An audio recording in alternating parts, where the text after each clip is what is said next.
So my name is Cassie, and along with my classmates Omar and Megan, we will be talking about how can the CSU system better serve former and current foster youth. We will start with a quick introduction and context and scope of the problem, and then move into policy recommendations, and then wrap up our presentation. In this day and age, post-secondary education has become the ticket to achieving the American dream both socially and politically, and the attainment of a college degree boasts of the promise of upward economic mobility. The link between achieving the American dream and obtaining a bachelor's degree rings true for foster youth, but often entails numerous more hurdles and barriers. When asked if they wanted to pursue education after high school, an overwhelming majority, over 93%, stated they had a desire to attend college. In the first major study released on former foster youth since the John Chafee Foster Care Independence Act became law, data showed that only 4% of former foster youth obtained a bachelor's degree by age 26, compared to over 50% degree attainment by non-foster youth.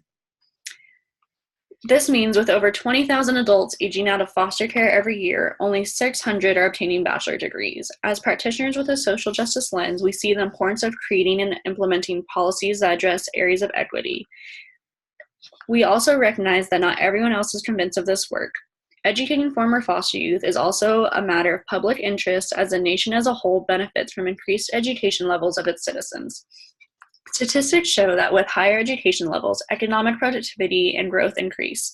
The workforce becomes more flexible and is able to effectively meet labor demand markets.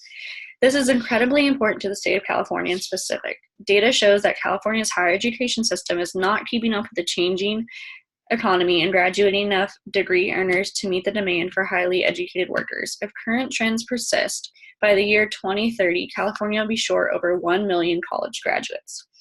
In addition to the gaping chasm of degree attainment of foster youth, many students that identify as foster youth also represent traditionally underrepresented and marginalized groups.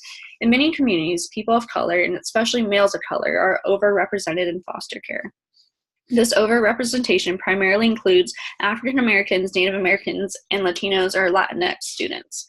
As educators, these statistics should alarm us and call us into action to close these gaps. If we are called to address areas of equity in higher education, creating policies to support and serve former foster youth should be of utmost importance. So who is responsible for ensuring these demands are met? Currently, over 74% of students in California attend one of the state's public institutions, so it makes sense to look at the California Community Colleges, California State Universities, and University of California institutions to close this gap. In this brief, we will specifically be looking at what the CSU can do better to support foster youth.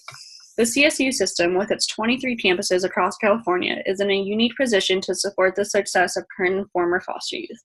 In California, the CSU system not only offers a more affordable four-year option compared to the University of California, but the CSU system also has a significant amount of autonomy to put institutional policies in place, in addition to resources such as housing on campus to offer their students.